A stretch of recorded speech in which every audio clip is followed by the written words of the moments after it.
अस्सलाम वालेकुम dear student. आज के इस लेक्चर में हम दो डेफिनेशन देखेंगे, एक सिमेट्रिक मैट्रिक्स की और स्क्यू सिमेट्रिक मैट्रिक्स की। सबसे पहले सिमेट्रिक मैट्रिक्स की डेफिनेशन देखते हैं। A square matrix is symmetric if it is equal to its transpose. एक मैट्रिक्स सिमेट्रिक कब होगा? अगर हम उसका ट्रांसपोज लेते हैं और वो मैट्रिक्स ए के इक्वल आ जाता है। फॉर एग्ज़ाम्पल हम यहाँ पे एक मैट्रिक्स लिखते हैं। हमारे पास एक मैट्रिक्स ए है 1 2 2 एंड 5।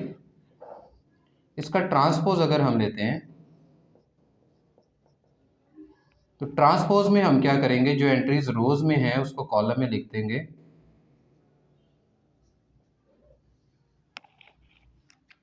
इस मैट्रिक्स ए का हमने ट्रांसपोज लिया है और ये अगेन हमारे पास मैट्रिक्स ए के इक्वल आ जाएगा। तो सिमेट्रिक मैट्रिक्स में की डेफिनेशन में हमने यही पढ़ा है कि अगर हम किसी भी मैट्रिक्स ए का ट्रांसपोज लेते हैं और वो मैट्रिक्स अगेन वही मैट्रिक्स बन जाता है तो मैट्रिक्स क्या होगा? सिमेट्रिक होगा। इसमें हमने एक मैट्रिक्स एग्जांपल में लिया और उसकी ट्रांसपोज ली तो वो मैट्रिक्स ए के इक्वल आ गया।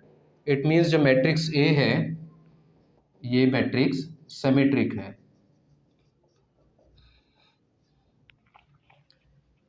इसी तरह से सेकंड डेफिनेशन देखते हैं स्क्यू सिमेट्रिक मैट्रिक्स की। A square matrix A is said to be skew symmetric. एक स्क्वायर मैट्रिक्स हमने पढ़ा था जिसमें रोज एंड कॉलम्स इक्वल होते हैं। रोज एंड कॉलम्स की तादाद इक्वल होती है, वो स्क्वायर मैट्रिक्स होता है। तो एक square matrix symmetric skew symmetric कब होगा?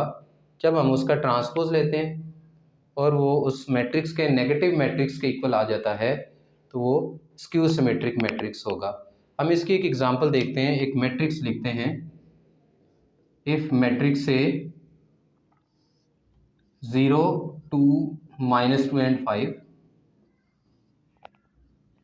इस मैट्रिक्स का सबसे पहले हम नेगेटिव मैट्रिक्स फाइंड करते हैं, क्योंकि हमने स्क्यू सिमेट्रिक मैट्रिक्स में ये पढ़ा है कि अगर हम एक मैट्रिक्स का ट्रांसपोज लेते हैं तो उसका नेगेटिव मैट्रिक्स आ जाता है।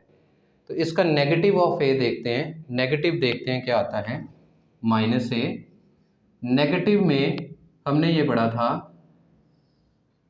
कि मैट्रिक्स के साइन चेंज कर देंगे। एंट्रीज के मैट्रिक्स में जो एंट्रीज हैं उसके साइन चेंज कर देंगे। 0 2 का साइन चेंज करेंगे -2, -2 का साइन चेंज करेंगे +2 एंड 5 का साइन चेंज करेंगे -5। अभी हमने क्या किया है, जो मैट्रिक्स हमने यहाँ पे मैट्रिक्स ए लिखा है उसका नेगेटिव मैट्रिक्स फाइंड किया है। अब हम इस मैट्रिक्स का ट्रांसपोज लेंगे।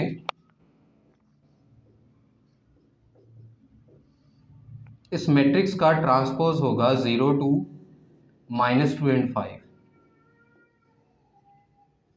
तो ये हम यहाँ देख सकते हैं कि हमने इस मैट्रिक्स ए का ट्रांसपोज लिया तो इस मैट्रिक्स के नेगेटिव के इक्वल आ गया। हमने यही पढ़ा था कि अगर डेफिनेशन में यही रीड किया था कि अगर हम किसी भी मैट्रिक्स का ट्रांसपोज लेते हैं और उसका नेगेटिव आ जाता है तो वो स्क्यू सिमेट्रिक मैट्रिक्स होगा। तो यहाँ पे हमने इस मैट्रिक्स ए का ट्रांसपोज लिया है और हमारे पास नेगेटिव उस मैट्रिक्स का आ गया है। देन इट मीन्स कि ये matrix A is skew symmetric. Students ये डेफिनेशंस आपने दोनों याद कर लेनी है। आपसे पेपर में ये दोनों में से एक डेफिनेशन वो एनुअल एग्ज़ाम में पूछ सकता है। आपने इसी तरह से डेफिनेशन विद एग्जांपल पेपर में लिखनी है। अल्लाह हम सब का हामी नासिर हो। अल्लाह हाफिज़।